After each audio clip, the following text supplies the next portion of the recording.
नमस्कार। अपना उत्तराखंड के इस वक्त के बुलेटिन के साथ मैं हूं अनुपम। प्रदेश की हर छोटी बड़ी खबरों को लेकर के प्रधानमंत्री मोदी ने देश के 10 करोड़ किसानों को नए साल का तोहफा दिया है। प्रधानमंत्री मोदी ने आज किसान सम्मान निधि की 10वीं किस्त को जारी कर दिया। इस दौरान पीएम मोदी ने उत्तराखंड के किसानों से भी वर्चुअली बातचीत की और उनके अनुभवों को साझा किया। 2022 की बहुत बहुत शुभकामनाएं। आपके एफपीओ के नाम में जीवामृत भी है और ऑर्गेनिक भी। इससे ही पता चलता है कि यह ऑर्गेनिक और नेचुरल फार्मिंग में काम करता है। आपने इस तरह की फार्मिंग का ही चयन क्यों किया? हमने क्या किया सर, हमने जीवामृत घर पे ही बनाया। तो हमने देखा सर, जीवामृत से जब हमने खेती में उनको फसलों में डाला तो मिट्टी में जो जीवांश थे वो जो पहले बहुत कम थे उनकी मात्रा बढ़ी। उनकी मात्रा बढ़ने से तो लगा खेती को आगे जो है उसमें कार्बन की जो मात्रा थी उसमें खेती में वो सर पहले बहुत कम थी। तो कार्बन की मात्रा जीवामृत से हमारी अब आज की डेट में सर 1% पहले 0.24 थी, आज 1 से ऊपर है। हरिद्वार से बड़ी खबर इस वक्त आ रही है। सीएम धामी का हरिद्वार का दौरा है, वो पहुंचे हैं वहां पर। आचार्य महामंडलेश्वर के कार्यक्रम में शामिल हुए हैं। कैलाशानंद गिरी का प्रथम संन्यास दीक्षा समारोह है। जगत गुरु आश्रम में एक समारोह हो रहा है। निरंजनी अखाड़े के आचार्य महामंडलेश्वर हैं कैलाशानंद गिरी। कनखल आश्रम पहुंचे हैं सीएम धामी। ये तस्वीरें इस वक्त हम आपकी स्क्रीन पर आपको दिखा रहे हैं। कैलाशानंद गिरी निरंजनी अखाड़े के यहाँ पर महामंडलेश्वर जगत गुरु आश्रम में इस कार्यक्रम का आयोजन हो रहा है। कनखल आश्रम सीएम धामी पहुंचे हैं। आज उनका हरिद्वार का दौरा है और ये तस्वीरें आपको प्रथम संन्यास दीक्षा समारोह आचार्य महामंडलेश्वर कैलाशानंद गिरी का संन्यास दीक्षा समारोह। निरंजनी अखाड़े के वो महामंडलेश्वर हैं।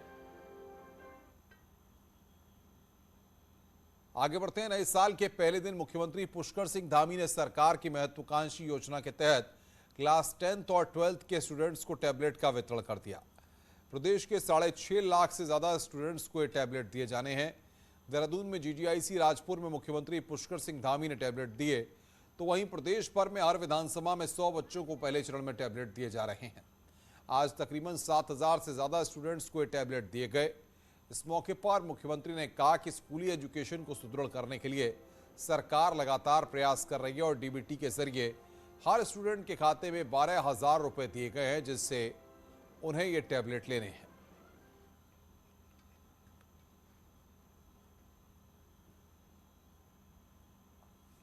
पूरी तरह से युवा देश है, जहां 65% से ज्यादा आबादी 35 वर्ष से नीचे के लोगों की है और 50% जो आबादी है हमारी वो 25 वर्ष से कम लोगों की है।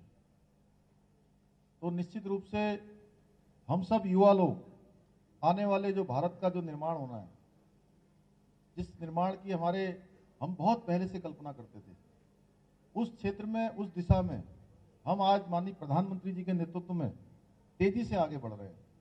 बहुत जीवन में हम एक संकल्प लें कि हमको जीवन में कुछ करना है और संकल्प में कभी कोई विकल्प ना आए। संकल्प में अगर विकल्प आ गया तो हमारा संकल्प हमारा टूट जाता है और जब हमारा संकल्प टूट जाता है तो हमारे रास्ते हमसे दूर हो जाते हैं, हमारे सपने हमसे दूर हो जाते हैं, आंखों से ओझल हो जाते हैं, हमारा लक्ष्य हमसे बहुत दूर चला जाता है। इसलिए जीवन में जब भी कोई संकल्प लो, उसको पूरा करने के लिए पूरे परिश्रम से लग जाओ, पूरे प्राणों प्राण के साथ लग जाओ। कांग्रेस इलेक्शन कैंपेन कमेटी के चेयरमैन हरीश रावत और प्रदेश अध्यक्ष गणेश कुदियाल के नेतृत्व में कांग्रेसियों ने आज गांधी पार्क में गांधी प्रतिमा के सामने 1 घंटे का मौन उपवास रखा। कांग्रेस का कहना है कि यह उपवास प्रदेश में बढ़ती दलित उत्पीड़न की घटनाओं, बढ़ती महंगाई और बेरोजगारी के विरोध में था। हरीश रावत ने कहा कि चाहे भोजन माता का प्रकरण हो या सितारगंज में दलित वर्ग के शिक्षक के साथ अमानवीय व्यवहार का मामला, इससे सरकार का दलित विरोधी चेहरा सामने आ गया है।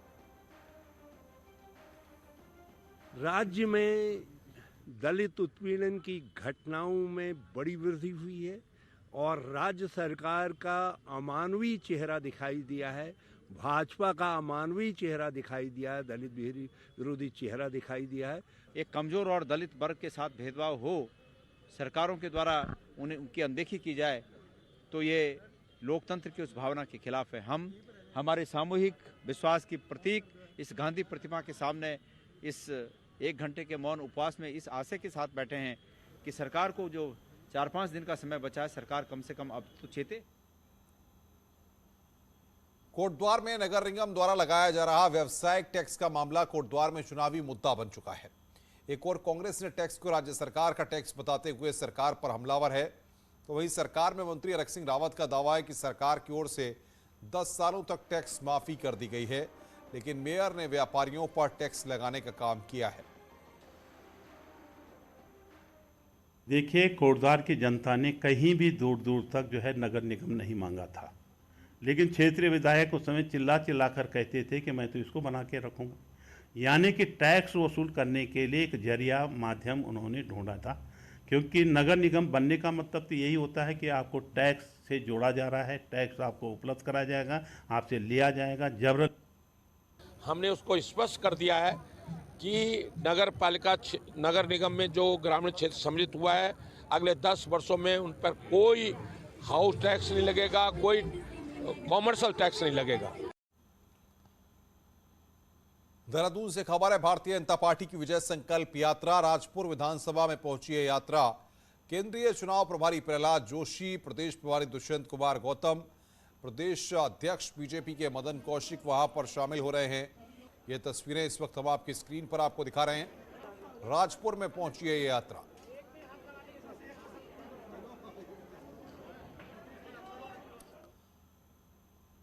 आगे बढ़ते हैं। विधानसभा चुनाव को लेकर रुद्रपुर सीट पर टिकट को लेकर घमासान बढ़ रहा है। बीजेपी किसान मोर्चा के प्रदेश अध्यक्ष अनिल चौहान ने भी रुद्रपुर सीट से दावेदारी की है। इसके बाद अब दावेदारों की संख्या बढ़कर 10 हो गई है। अनिल का कहना है कि वे 20 सालों से पार्टी में काम करते हुए कई पदों पर रह चुके हैं, ऐसे में उनका दावा मजबूत है। भारतीय जनता पार्टी में 20 साल से सेवा कर रहा हूं। छात्र राजनीति से लेकर उत्तराखंड राज्य आंदोलन में 22 दिन तक फतेहगढ़ सेंट्रल जेल में रहा। भारतीय जनता पार्टी के विभिन्न पदों पर भी मैं रहा हूं। मैंने अपनी मजबूती से दावेदारी की है, बाकी हाईकमान को देखना है। हरिद्वार में हुई धर्म संसद में मुस्लिम समुदाय और मुस्लिम धर्म गुरुओं के खिलाफ अपशब्द कहने को लेकर मुस्लिम समुदाय के लोगों ने प्रदर्शन किया। मुस्लिम सेवा संगठन के बैनर तले देहरादून के कनक चौक पर बड़ी संख्या में लोगों ने प्रदर्शन किया। प्रदर्शनकारियों का कहना है कि धर्म संसद में अपशब्द कहने वाले वसीम रिजवी उर्फ जितेंद्र नारायण सिंह त्यागी समेत अन्य लोगों पर हरिद्वार और देहरादून में 3 एफआईआर दर्ज की गई हैं, लेकिन पुलिस प्रशासन कोई कार्रवाई नहीं कर रहा है। देखिए, जो प्रदर्शन है ये किसी पंथ को या किसी मजहब को बचाने के लिए नहीं है, ये संवैधानिक प्रदर्शन है। अभी थोड़े दिनों पहले एक शर्म संसद हुई, मैं धर्म संसद नहीं कह रहा हूँ, मैं शर्म संसद कह रहा हूँ, ऑन एयर कह रहा हूँ। शर्म संसद हुई जिसमें भारत की दूसरी सबसे बड़ी आबादी के 20 लाख लोगों को पहली किस्त में मारने की बात कही गई और भारत को हिंदू राष्ट्र बनाने की बात की गई। भारत संवैधानिक राष्ट्र है, न ये शरिया से चलेगा न ये हिंदू राष्ट्र बनेगा। इस देश के संविधान को बचाने के लिए जो बाबा साहब ने हमें दिया है, उसके लिए हम अपनी जान की कुर्बानी दें। देश भर के आए पर्यटकों ने नैनीताल में मंदिर से नए साल की शुरुआत की है। मुंबई, दिल्ली समेत देश के अन्य हिस्सों के पर्यटक नैना देवी मंदिर पहुंचे, जहां उन्होंने मत्था टेककर माता रानी का आशीर्वाद लिया। हालांकि मंदिर में सुबह से ही इतनी भीड़ लगी थी कि लोगों को भीड़ में दर्शन के लिए लाइनों में इंतजार करना पड़ा। इस दौरान कोरोना के नियमों का भी जमकर उल्लंघन हुआ। नए साल की शुरुआत माता रानी के दर्शन करके करना चाहती हूँ, इसलिए हम लोग यहाँ पे नैनीताल में मेन नैना देवी के दर्शन करने ही आए थे। ये नया साल अच्छा जाए और कोरोना पूरा खत्म हो जाए, यही मनोकामना की है माता रानी। हम पे माता रानी का आशीर्वाद ऐसे ही बने रहे, यही प्रार्थना है माता रानी के चरणों में। नए साल के पहले दिन की शुरुआत लोग मंदिरों में पूजा अर्चना के साथ कर रहे हैं। देहरादून के सनातन धर्म मंदिर में सुबह से ही भक्तों के पहुंचने का सिलसिला शुरू हो गया है। कोरोना काल में लोगों को जो परेशानियां हुई हैं, उससे लोगों को मुक्ति मिले, इसी कामना के साथ लोग नए साल के पहले सुबह की शुरुआत कर रहे हैं। मैं बस यही बोलना चाहूँगी कि ये साल बहुत अच्छा है। जो भी ये कोरोना ये सब चल रहा है, इस सब से हमको मुक्ति मिल जाए, सब अपने परिवार में बहुत खुश रहे। मैं कहना चाहूँगी कि सबसे पहले मैंने सोचा कि भगवान के जी के दर्शन कर ले, या कि हमारा पूरा साल भर अच्छा जाए। और ये मेरा बेटा भी अभी हुआ है, तो डेढ़ मंथ का मैंने कहा इसको सबसे पहले भगवान जी के दर्शन कराने ले चलती हूँ। उत्तरकाशी में बच्चे डर के साए में पढ़ने को मजबूर हैं। दीवार में पड़ी दरार कभी भी किसी बड़े हादसे को न्योता दे सकती है। बावजूद इसके शिक्षा विभाग ने अब तक स्कूल की सुध नहीं ली है।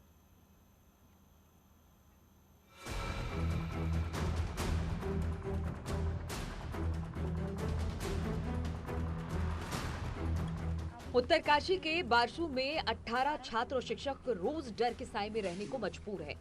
इस पूरे विद्यालय में 2012 में भूधसाव के कारण दरारें पड़ चुकी थी, जो समय के साथ बढ़ती जा रही हैं। लेकिन इस विद्यालय की सुध ना तो अब तक शिक्षा विभाग ने ली और ना ही जिला प्रशासन ने। पूरे विद्यालय में जगह जगह दरारें पड़ी हुई हैं, जिससे कभी भी बड़ा हादसा हो सकता है। लेकिन इस बीच शिक्षा विभाग की लापरवाही के चलते विद्यालय में पढ़ने वाले 18 छात्र डर के साए में पढ़ने को मजबूर हैं। स्कूल की दीवारें बहुत टूटी हुई है। हमारे जब बारिश लगती है हमको बहुत डर लगता है, इसीलिए कभी कभी हम स्कूल भी नहीं आते हैं। और कभी हम छोटे बच्चों को स्कूल नहीं आने देते। और छोटे बच्चे यहाँ ऐसे ही खेलते रहते हैं, कभी टूट गया तो ऐसे हो जाता है। कच्ची दीवारें यहाँ लग रखी है, टूटते हैं कभी। डर लगता है आपको? हाँ। जिला प्रशासन की माने तो उनके संज्ञान में विद्यालय की स्थिति है। उन्होंने इस मामले को लेकर शिक्षा विभाग के अधिकारियों को निर्देशित किया है। संज्ञान में है प्राथमिक विद्यालय बारसू की स्थिति, और इस क्रम में हमारे जो खंड शिक्षा अधिकारी उनको और वहाँ की उनके जो निर्माण इकाई है उनको भी भेजा गया है, और तत्काल उनको बताया गया कि जो भी कार्य करवाने उसका एस्टिमेट प्रस्तुत करें ताकि आगे स्कूल की रिपेयरिंग करा सके। ये तस्वीरें तब सामने आ रही है जब देश 2022 में प्रवेश कर चुका है और सवाल शिक्षा विभाग समेत पूरे सिस्टम पर लगातार बने हुए हैं। बड़ा सवाल शिक्षा विभाग पे खड़ा होता है और लगातार न्यूज 18 भी खबरें दिखा रहा है किस तरह से जनपद में कई विद्यालयों के हालात खराब है और इसकी सूझ शिक्षा विभाग नहीं लेता है और जो इस बीच में जो बच्चे हैं डर के साए में पढ़ने को मजबूर है। बलवीर परमार, न्यूज 18, बारसू गांव, उत्तरकाशी। उत्तरकाशी में जहां उच्च हिमालय क्षेत्र में बर्फबारी का नजारा दिख रहा है, वहीं इस ठंड के दौर में भी जंगलों में आग लगी हुई है। जनपद के रवाई रेंज के जंगलों में भीषण आग लगने से वन संपदा धू-धू कर जल रही है। इससे वन संपदा को भारी नुकसान हो रहा है। वहीं वन विभाग भी वनों को जलने से रोक पाने में असफल साबित हो रहा है।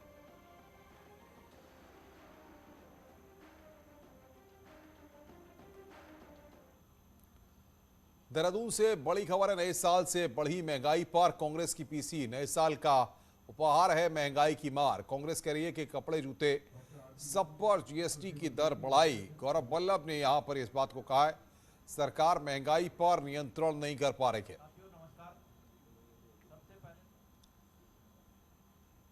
और अब बात पहाड़ों की ठंड की। पहाड़ों में जबरदस्त ठंड पड़ रही है और लगातार बर्फबारी से तापमान भी गिर गया है। तस्वीरें 15,000 फीट पर -20 डिग्री की हैं, जहां पर बर्फबारी और कड़ाके की ठंड के बाद जोशीमठ में छतराकुंड झील जम गई है। छतराकुंड झील जमने के बाद आईटीबीपी के अधिकारी और जवान स्केटिंग के लिए पहुंच रहे हैं, तो वहीं पर्यटक भी यहां इस झील का आनंद लेने के लिए पहुंच रहे हैं। वहीं कड़ाके की ठंड के बाद औली में भी बनी आर्टिफिशियल झील का पानी जम गया है। लगातार पड़ रही कड़ाके की ठंड से चारों तरफ पानी जमना शुरू हो गया है। झील का पानी अब बर्फ का आकार ले चुका है।